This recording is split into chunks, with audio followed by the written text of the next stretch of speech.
What happens when you pay for comfort but end up sweating through your very soul instead? This is part two of my Amtrak journey, and let's just say it's where the story heats up, literally. Welcome back to the podcast. And if you haven't had a chance to listen or watch part one, go back and do that first because this is where I talk about how my dream train ride quickly went from exciting too exhausting. But today I'm picking up right where we left off, from the dining car drama to what it really felt like to be stuck in a metal box without any working air, and how a few small moments and some truly kind strangers helped shift my mindset through the mess. This isn't just a review.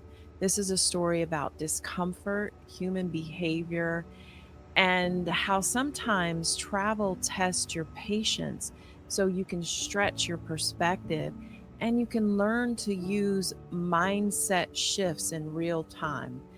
I spent most of that afternoon just kind of looking out the window, letting the scenery of what I was seeing just lull me into a strange sense of calm.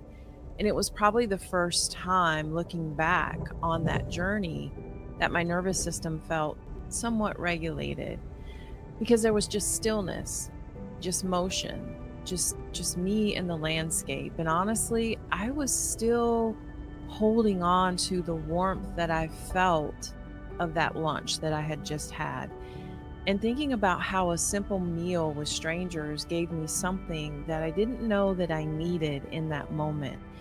And I think that was the sense of connection. It made me feel light, it made me feel present. And I want to share something with you, something important. Even beautiful moments require balance. And I've learned this over time, especially on this journey. And this is going to become really important along the way because setting boundaries with myself is just as important as setting them with others. And after all that emotional energy that I had experienced during that first night and into that lunch, and I had no sleep. So I had lack of sleep the night before. I knew that I needed to recharge. I felt that in that moment as I was looking out that train window. So when the announcement came over, because there's an intercom, if you've never had the opportunity to ride Amtrak before, they do have a speaker and they constantly make announcements through it, and you can hear it in your roomette or whether you're sitting in coach, business class, etc. It goes throughout the entire train. So there was an announcement that came through that someone would be walking through our train car and they would be taking dinner reservations for the dining car later that evening. So I made a decision when I heard that for my own well-being. I wanted to eat in my room, quietly, alone. Yes, I had had a great interaction at lunch, and it wasn't because I didn't appreciate the company, but just because I needed space to recenter. So when an attendant came through, and it wasn't our normal attendant, so I was kind of happy about that. But I asked as kindly as I could if I could have dinner brought to my room. So the attendant taking the reservations, because that's how it works. At dinner time, they take reservations, and then at your specific time, you go down to the dining cart and car, and then they will seat you. And then I guess you get a specific amount of time, and then because they bring everybody in. Because remember, it's like what, a four-course meal or something like that. It's specifically advertised as a benefit when you book a roomette, a sleeping room. So, anyway, the attendant that was, I don't know if they were an attendant, but the person that was walking around, an Amtrak employee, asking when you wanted your reservation, etc. When I told him that I would like to have dinner in my room, he said, "Oh, you need to talk to your attendant." Okay. So again, I was maneuvered back because this was the person that was assigned to us this entire trip while on this particular train. And so he must have sent her down because it wasn't too long before there she was. sideways because she never really looked forward into in or gave a lot of eye contact. So I asked the same thing to her, and there it was again, that look, that icy sort of side glare, sometimes looking at you, that seemed to say, you know what, you're already too much. And the energy shifted immediately. I felt like, I was being, unreasonable, as if making use of a service that I paid extra for was somehow unreasonable, right? And let me be clear. I said this in episode one, but I'm going to say it again. I wasn't asking for anything special. I wasn't demanding anything outside of the norm. I was simply trying to care for myself inside a system that I felt like I had paid for, but it seemed to be making it difficult to do. And for the record, because I wish this was true, but no, you can't just walk down and grab your own food. I would have happily done that. I would have loved to done that, truly. But the rules, they don't allow for it on Amtrak. So you're left with a choice.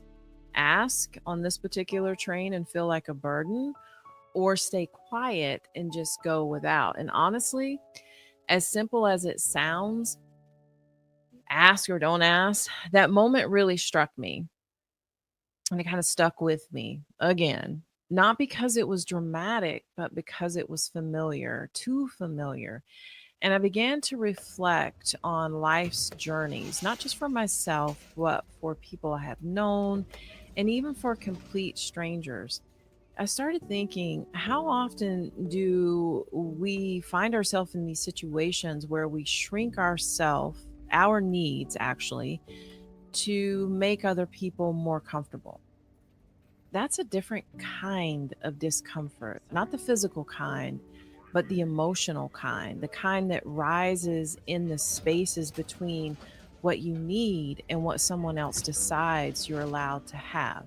So, how many times how many times have I sat in silence? Not because you or I didn't have a voice, but because we were afraid that if we used it, it then we would be labeled as difficult, demanding, or just entirely too much. So it wasn't just about dinner, it was about a pattern, one I've worked hard to unlearn. And the truth is, advocating for yourself doesn't always come with applause. It just simply doesn't. Sometimes it comes with what I was experiencing, which was side eyes, cold tones, and the general attitude that you're just too much for that person and you're being unreasonable. And that can shake even the strongest boundary if you're not steady in who you are. But here's what I know, what this journey just further taught me, that even in the most uncomfortable, honest ways possible, you don't need permission to care for yourself. You don't need to apologize for needing rest, stillness, or space. And you don't have to justify choosing solitude over stimulation or quiet over conversation. Yes, I did have a beautiful, wonderful lunch with strangers earlier that day, and it was a soul sparking surprise to me. But it didn't mean that I owed my energy to the next interaction. There is no award for pushing past your limits to keep other people comfortable. There is, however, peace in knowing your limits and honoring them. So, yes, I asked for dinner in my room, not because I was antisocial, not because I was ungrateful, but because I knew what I needed in that moment. I needed stillness, I needed nourishment, and I needed some quiet. It's not selfish. That is not selfish. That's just self trust. And the more that I learn to trust myself, the more you learn to trust yourself, the less we will need approval to make aligned choices. And also, in that moment, I reminded myself, boundaries are not rude, they're respectful, and recharging isn't weakness, it's wisdom. So I did that. I did that. And dinner finally arrived because I had asked for it in my room quietly, without much ceremony. Dinner was there again with the white plastic bag handed off and a quick retreat down the hall. No words, no eye contact. But hey, by this point, I had adjusted my own expectations. And you know what? The food, it was actually pretty good. Again, I was pleasantly surprised, not just by how it looked, but how it tasted. Because, sometimes things can look good, but they don't actually taste that great. It was warm, it was flavorful, it was satisfying. It wasn't gourmet necessarily, but it was genuinely enjoyable. And for the first time since the journey started, when it came to eating that food, I think I felt actually I was being nourished, not just fed. Well, that's because I had an in the moment mind shift on it as well. And yes, apparently you're supposed to be, because also I want to put this information out. You do get, all of your meals included with your ticket when you buy, when you reserve a roomette or a bedroom, etc. It's considered a first class ticket. And with dinner, you're supposed to be offered a complimentary drink, and I wasn't. So I did notice that, but at that point, it didn't really matter. Also, a side note, I could have pressed the call button and I could have asked, hey, I'd like to have this drink. This is an alcoholic drink, by the way, but I chose not to, mainly because I don't drink alcohol. And even if I did, I think that probably would have been a bad choice for someone who suffers from motion sickness on a train, even though I did have, if you remember and you listened to episode 1, I did have motion sickness patches that go behind the ear, and they were working quite well. And as I sat in my roomette, and it was actually kind of quiet. You could still hear the rum of the train. A train is loud, but you do have moments that are more quieter than others. Something again began to shift within me. My mind, instead of spiraling into frustration again, because I was thinking about that, oh, I wasn't even offered this, etc., even though I would have declined it, it drifted towards the people I had met that day, the ones who had unexpectedly shaped that, just the tone of that experience. Like the little girl in the hallway earlier, the one who I scared when I was using the restroom in the middle of the night. And I remember when she sat down across from me at the dining table and she stared at me. She had really sparkly eyes, and she just kind of said, it was, I don't know if she whispered it, but remember, it's kind of loud on the train and especially in the dining cart. She says to me, you look like this lady from my favorite Disney movie, and wanted to know if I was famous. I think she said Disney movie. I don't know who she meant, but I held on to that because sometimes being seen, really seen, even if it's through or by a child's imagination, can shift your entire energy. I think it just made her happy that I resembled this person. And then there was her grandmother. I don't remember their name, and I apologize. I did give my contact information for this channel, so if you're watching, I'm so sorry. But I remember her. She was calm, she was warm, but she was also had a lot of energy. She was the kind of woman whose presence instantly makes you feel happy, makes you feel safe. And she told me that she takes each of her grandchildren on a special trip to different places they want to see, just the two of them. And that this trip was her granddaughter's turn. And she told me about other trips with her other grandchildren. And it was kind of a tradition the way that I interpreted it. For me, it was a love letter that was written through time and presence. And I admired her deeply because that kind of intention, that's what makes a childhood golden.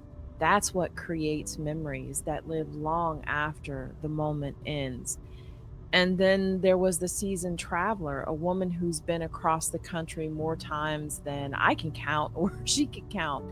She talked about little towns and family visits and the joy of watching the landscape change. There was the wisdom in her words and a softness in her spirit. She made it clear adventure doesn't require perfection, just being present.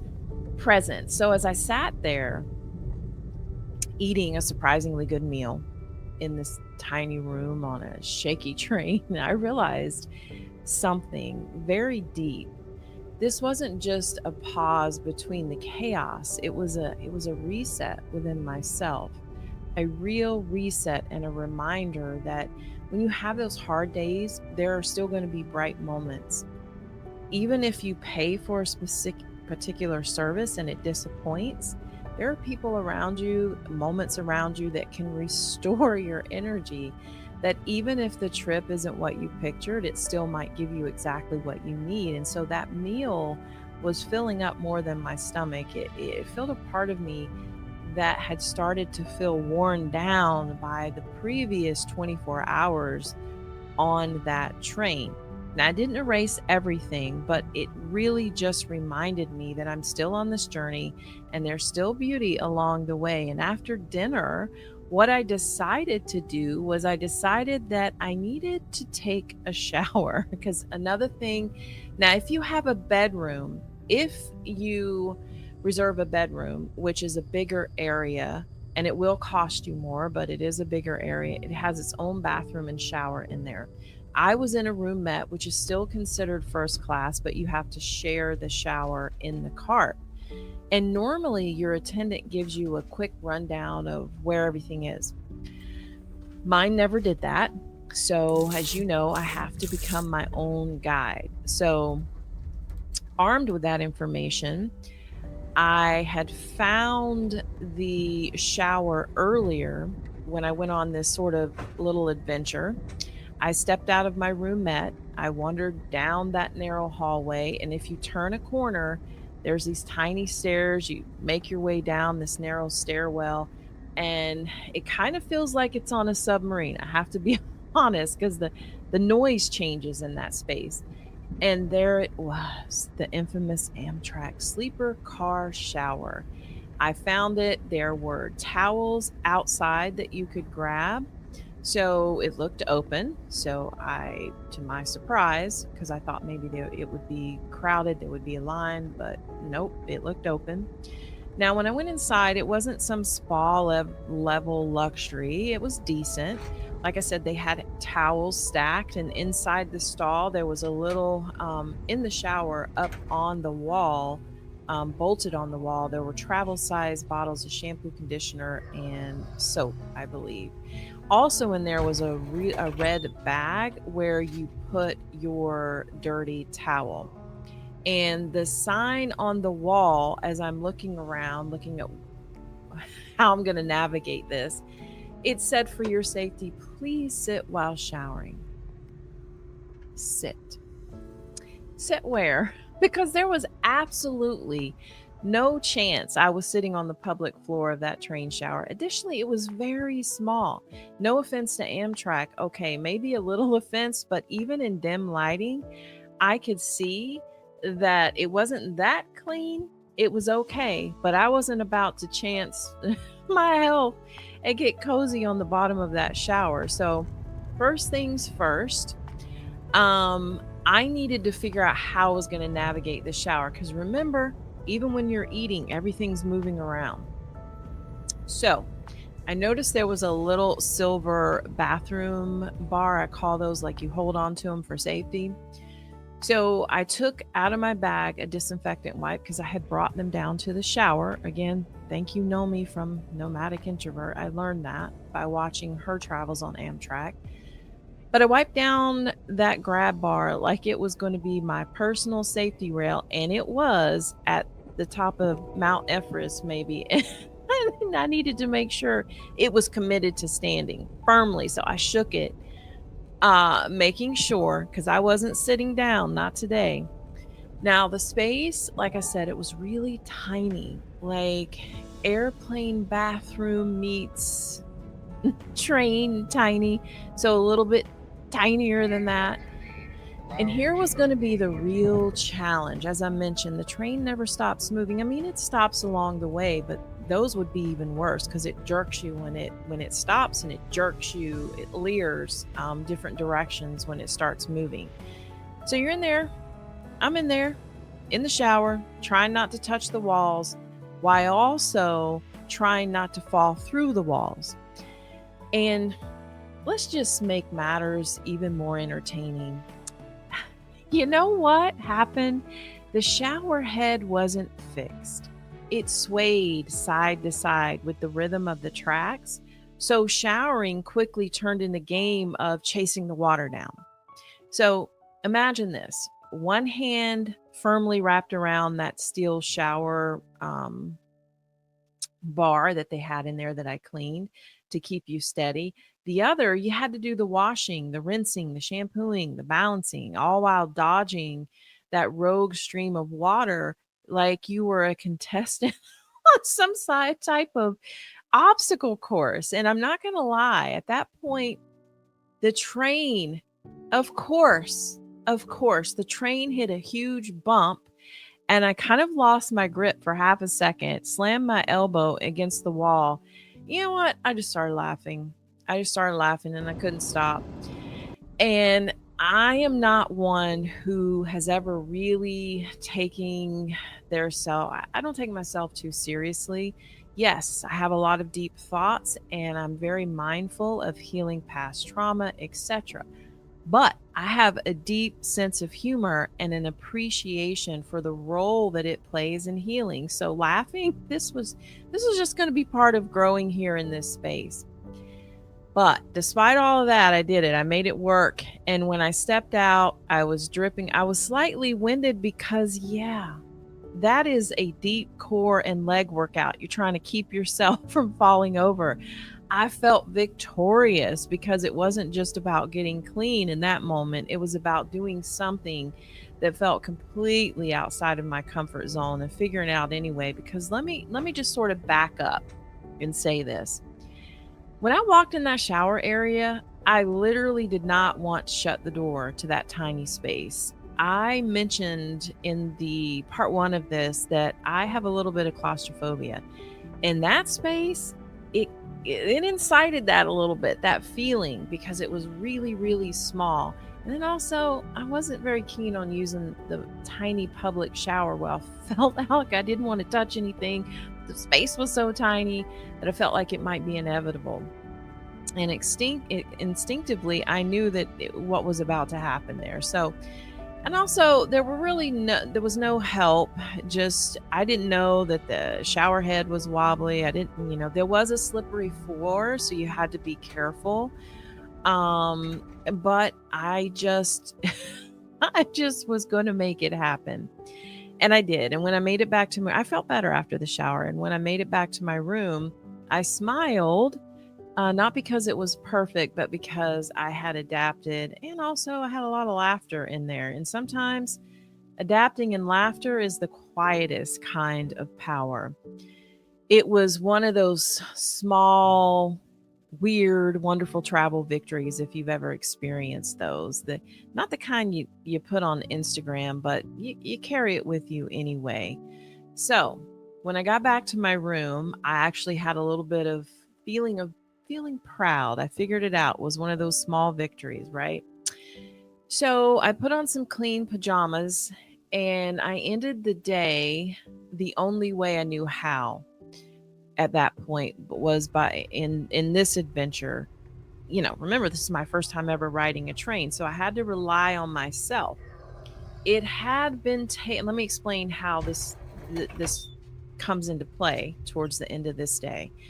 It'd been taking forever for the attendant to make her way to our end of the car. I didn't know where she was, but she was the one that was responsible for putting down the seats into a bed. And it's kind of not as easy as you think it is unless you know how to do it.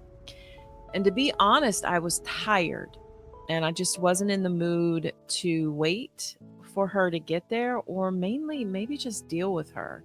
I just wanted to lay down. I just wanted some quietness. So I looked down and I was like, huh. I started thinking about my research I had done before I traveled, and I remember someone showing you how to do that. So there's this little lever, I think it's on the left hand side. You put your foot on it, and you push down, and those seats are supposed to kind of come down and create a bed.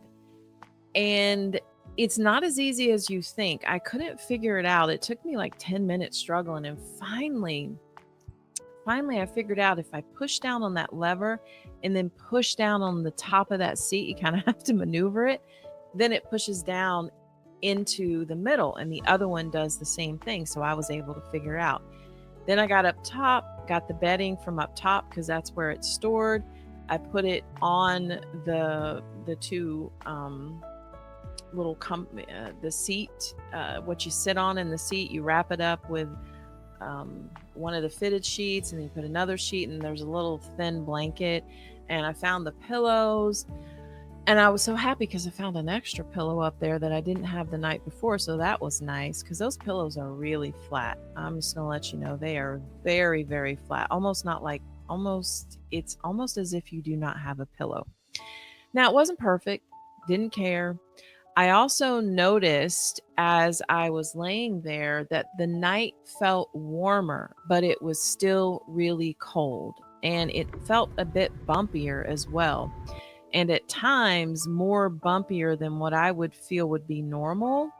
But hey, it's a train ride, right? So you just kind of adapt to that stuff.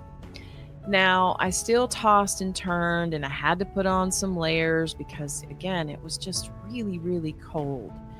Just not as many layers as I had to do the previous night. And then the morning came, and I headed to the dining cart for breakfast. I saw the same sweet professor, the couple from the day before. I gave them a friendly wave as I passed by, and that morning I was actually seated with a new trio. This was a single dad, his young son, and I believe, the grandmother. We struck up a conversation about their adventure, my research that I had done in my previous career, and it was the idea that moments like these are what really stay with us. That's what I took away from that. I did give them my contact information for this podcast. I don't know if they ever used it, but I had this feeling, I had this hope that something here might help them. You know, watching that father, and this was in hindsight when I was really thinking about it, thinking about him traveling with his son and his mom, it stuck with me. He was building something for his son, memories, bonding time, a story that he'll retell or that his son will remember when he's older. And I was lucky enough to witness it just by being in the right seat at the right time. And that meal reminded me that not all journeys, again, they're not all loud, they're not all flashy. Some are just stitched together by quiet connections and shared tables over a meal. And the thing is, kindness doesn't always come as we're learning as a grand gesture. Sometimes it's simply being willing to listen, to sit, or to sit in stillness with a stranger, because there are those moments. I remember there was a young girl sitting next to me in one interaction that I had, and she didn't say a lot. And I recognized that, and I respected her space. And that's a kind of kindness and love too. Now, after I finished eating, I made my way back to my car. As soon as I stepped into the hallway towards my roomette, I knew something was off. It felt like someone had switched on the heater. And by the time I opened the door to my roomette, it was noticeably warmer, uncomfortably so, but not yet unbearable. I tried to settle in. Maybe I was thinking maybe this would pass. Maybe it was a warm patch. And then there was a curious knock at my door. It was the attendant coming on her own. Okay. She was holding a small fan and a blanket. Again, she didn't say much. She just handed them over and said, "Here, use this if you get hot and this if you get cold." It was a really strange exchange. I felt that there was something more going on. You know that feeling you feel sometimes, but she had no explanation, no heads up about what was happening, just a fan and a blanket, which the blanket I found comical. Remember, it's super hot in there. And that fan that she gave me, unless you brought your own power converter, it was useless, which miraculously I did have. But when I plugged it in, it was just pushing around all that hot, stale air like it was doing me a favor. And spoiler alert, it was not. That heat steadily climbed. 5 minutes passed, then 10, and my clothes started to feel, sticking to my skin. I was sweating. Your breath gets heavier. And I realized quickly that this may not be temporary. So, and it was becoming dangerously hot. So, I got up and I started trying to find places to cool off because you can travel throughout the train if you're not aware of that. If you remember from the first episode on this experience, I was in the caboose, so I had to travel all the way from the back to the front or wherever that I needed to travel to be able to get some air conditioner. And by the way, I found it very strange that because the rooms were up top. If you come out to the end of the hallway and you take a left and you go down to where the shower was, it was actually air conditioner. It was cool there. I found that very interesting. Anyway, I was traveling trying to find places to cool off, but it was a full train. There were no open seats in coach, so I tried to go to the observation car.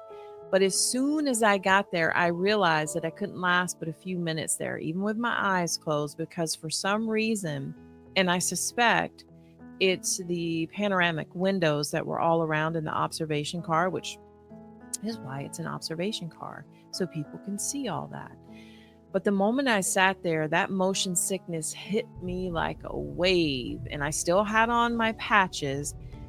So, what was I going to do? I began a cycle: sit in the heat, feel sick, try the observation car, feel sicker, back and forth, up and down. Now, you need to know other passengers in that cart were also pacing the halls, escaping their rooms. Our sleeper car was becoming just kind of like a ghost town. Most of those passengers had found spots somewhere, anywhere.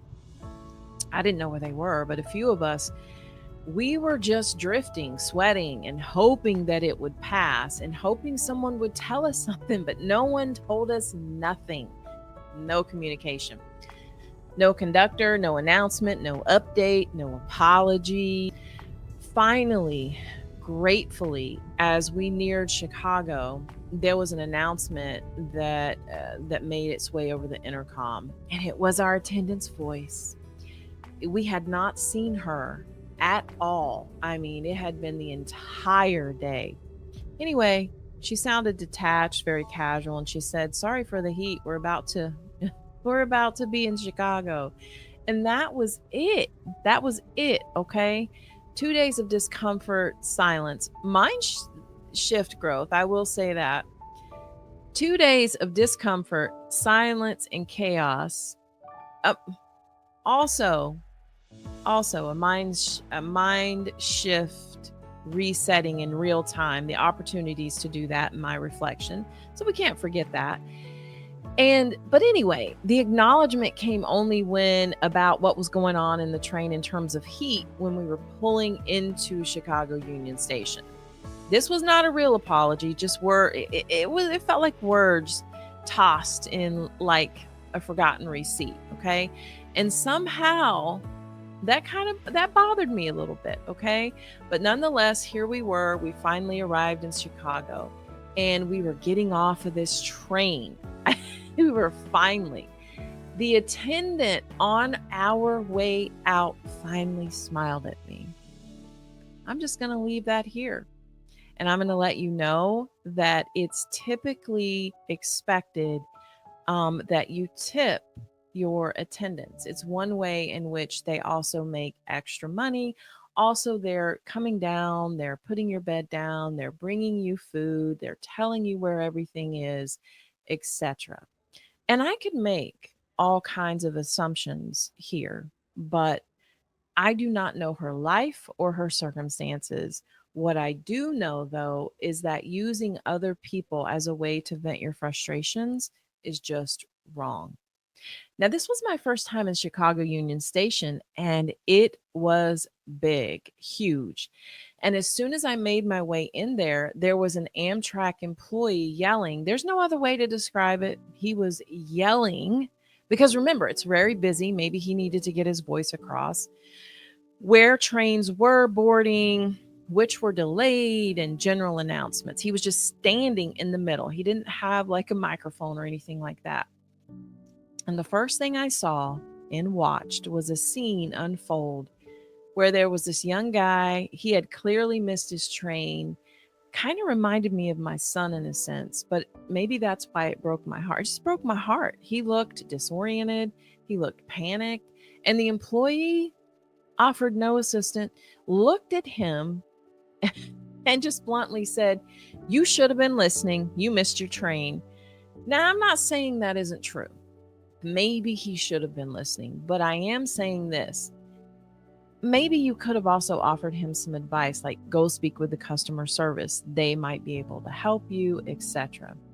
That moment stayed with me. I don't know if he made it where he needed to go, but I hope he made it safely. Now, I asked that same attendant, by the way, where I should go and wait for my train. He looked at my ticket because I had an e-ticket and I showed it to him, and he told me to wait in the very wrong spot, the wrong area. Luckily, I recognized immediately that this wasn't it. And then it got me thinking, maybe he didn't announce that train for that guy, but that's another story. And remember back in episode 1 where I told you I had done a lot of research and watched a ton of travel vloggers who ride Amtrak regularly? That came in handy because I knew, thanks to this research, that with this particular sleeper car ticket, which is considered first class, I had access to the Metro Lounge. And by the way, even if you don't have a first class ticket on Amtrak, you can buy time into the Metro Lounge. Why would you want to do that? Well, I can tell you why. Because once I made my way there, there is a wonderful waiting area, a lot of soft chairs, quiet corners, free Wi-Fi, free snacks, drinks, and most importantly, a sense of calm. They even come to get you when it's time to board, and they have a lot of TV displays there that show you where the trains are, etc. So it's just another thing that you pay for when you get that type of ticket. So I waited for my connection, which would be the Floridian. I had about 2 hours to wait. And in those 2 hours, I had a lot of time to really reflect on the past 2 nights that I had spent in the Empire Builder 28.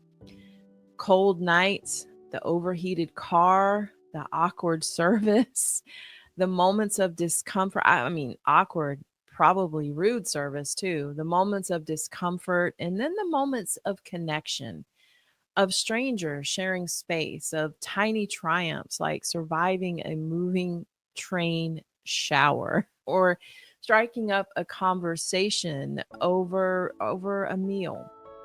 It made me think about how we can't control what happens to us, what service we receive, what we paid for but didn't get, but we can choose how we respond, and we can absolutely choose how we treat others. This trip reminded me of that, and it reminded me that mind shifts don't always come wrapped in clarity and stillness.